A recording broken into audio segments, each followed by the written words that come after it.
Today on Swarty Takes on St. Mary's, we take a look at the St. Mary's Public Library.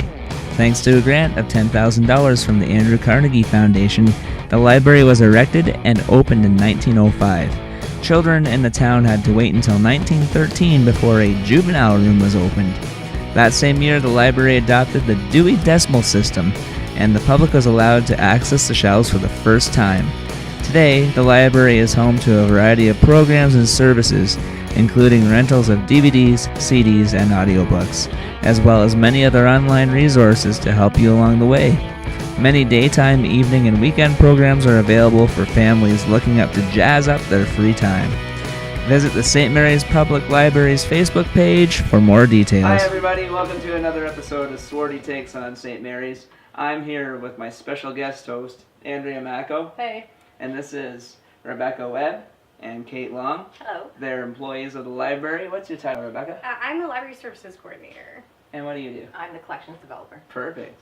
We're going to go on an exclusive tour of the historical library here in St. Mary's. It's on Church Street and Queen, just behind the town hall there. And we're going to take a look at the basement and the... Portico. Okay, perfect. I didn't know how to pronounce that word, so... Yeah, exactly. Yeah, I'm not even going to try. And we're going to ask some great questions along the way, so stay tuned. And now, Kate and Rebecca are going to take us down to the basement, a rarely seen part of the St. Mary's Library and of St. Mary's.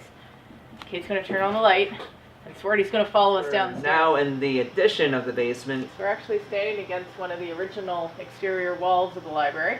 Kate, can you tell us a bit more about how the library was founded and when? Yes, so in the 1850s, the library actually was the Mechanics Institute, and it was located, the collection was cared for by them, and it was located above one of the storefronts on Queen Street, until it then moved to the newly built town hall. Oh, cool. Do you know which room in the town hall? The two, one of them is where the elevator is now, and the other one would be the next office up. Oh, like the mayor's office? Yes. Yes.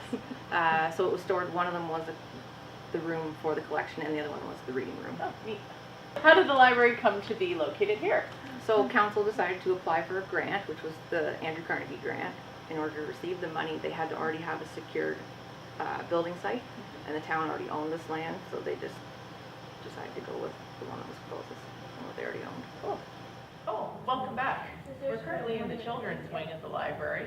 Okay, Rebecca, can you tell us more about when this wing was built and why it was needed? Sure. So this edition was built in 1988, and it is called the Kenton Library Edition. It was built originally because the children's area of the library is actually upstairs. So we have one programming room upstairs, and that's where all the kids' stuff shows. But it was kind of hard to supervise, as you can imagine, because the librarians sit down here. So eventually they decided that it just kind of didn't make sense, and they needed to move it somewhere where they could be seen, and also somewhere with windows, so the kids could also look outside while they were getting their books. Natural light. There are lots of windows in this building.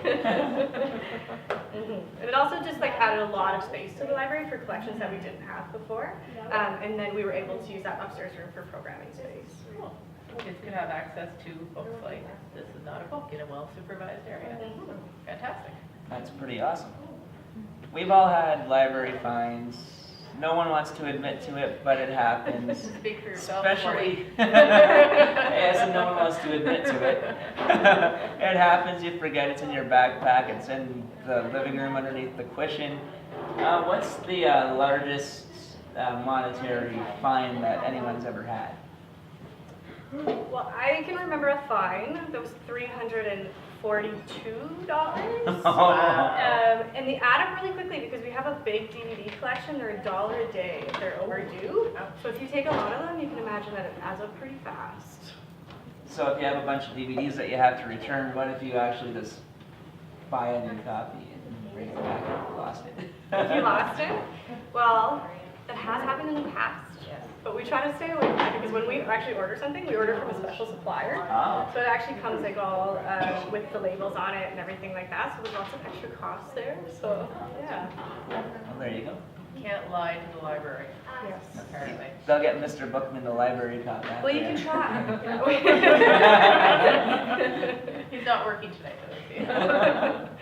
Well, we're gonna head upstairs in the lift and we're gonna check that out. All right, so we're up in the portico now of the library, and it's above the Church Street entrance. Yeah, so like Swarty said, this is the portico, which is over top of the entrance to Church Street, so where the stairs are. Some people get it confused with the attic of the library, but it's actually just the small space above the stairs. In the daytime, we can actually see light out into the street, so be careful if you have a conversation on the front stairs, because we can actually hear you sometimes. I feel like we shouldn't give anybody a heads up on that. Also, with the library, there used to be actually on top of the building, so even further up, there used to be a widow's walk and a skylight. And then there was like a little decorative fence. So if anybody knows what that's called, please let us know and leave it in the comments, because we can't remember the word. You'll win something. Or we'll waive your fines. There you go. They'll wipe your fines clean if you can tell them what that word is. I kind of feel like The Hobbit right now, you know, like my precious. I've never seen it, so I don't know if that's the right movie. The ceiling's not actually this low, we're just kneeling for effect. We're just praying we don't fall through the floor. There's room for a family of 6 in here, to be honest. You know. Rebecca, Kate, can you tell us about some of the library's resources that are available? Sure. So in addition to obviously the books and the DVDs and the CDs and everything we have in our physical collection, we also have an online collection of ebooks and audiobooks, as well as like videos and different things like that. So that is called Download Library, but you can access it using the Libby app, which you can download onto any smartphone, iPad, or anything like that. And all you need is your library card, and your PIN number would be the last 4 digits of your telephone that we have on file, so it's really easy to get on there. And there's just tons of different stuff on there. So even if you're looking in the library for something and you don't find it, you can always check online too. And in addition to that, we also have all of our online resources like our Ancestry. We have Mango Languages, where you can learn a language for free. We have Tumble books. We have all kinds of stuff on our website. So you can check out our website and click on the online resources button, and you'll see a whole bunch of different links to stuff. Neat. And if there's something we can't get for you, we can bring it in through Interloan Services, where we go to outside libraries outside of Perth County. Mm-hmm. Neat. Yeah, so we can get a book from anywhere in Ontario if we don't have it. Oh, wow. Yeah. Excellent. So what kind of programming do you offer local families if they're looking for day programs, evening programs, weekend programs, that kind of thing? Okay, yeah, so we offer programs for all ages. So we have lots of kids programs, like we have a Tummy Time program, a Tinker Toddlers program, Tales for Tots, which is well known and well loved. We also have a Techie Tuesday program for older kids, and they get to play with all of our cool tech stuff. We have lots of robots and iPads and Autobots and things like that. Cool. And then we also have adult programs too. So we have all of our book clubs, but we also have our make and take programs where we make crafts. You can take them home. We have a new Try It You Might Like It series, which is going on right now. So every month we're just kind of trying a new thing. So we have knitting coming up in March. Tonight actually is our mahjong. You get to try mahjong and see if you might like it. So it's kind of like a Chinese board game, isn't it? Yeah, it originates in China. It's like a tile game. It's almost like rummy. It's kind of, yeah, Oh, it's okay. fun. It's fun.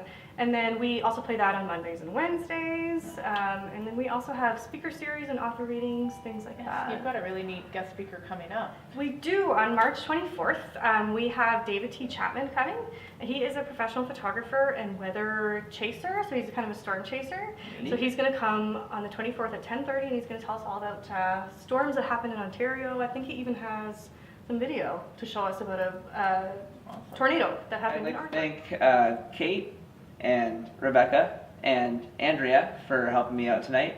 Thanks for having us. It's been great. Yeah, thanks for coming. And you can find the library information on your Facebook page, correct? Yeah, so if you check out our Facebook page, you'll be able to see all of our programs are on there. They're listed as events. We also keep the program calendar on our website updated as well, and you can also find that through the town website. So you can find it anywhere. Just go looking, you'll see all of our events, and you'll see all of our updated stuff on Facebook too, if you're looking for books or new collections and things like that. Oh, cool. Excellent. Yeah. And you can find me on YouTube and Facebook, hashtag St. Mary's Famous, or if you want to look up the actual name of the show, which is Swarty Takes on St. Mary's. And thank you very much for watching. This is Andrea, Kate, Thank you. and Rebecca, And Yeah, Swarty. and me. Swarty. Yay. Thanks for watching. In the Portico. Ooh, solo cup. Sure that's for something responsible. 3 people and 1 tripod. Maybe this shouldn't be recorded.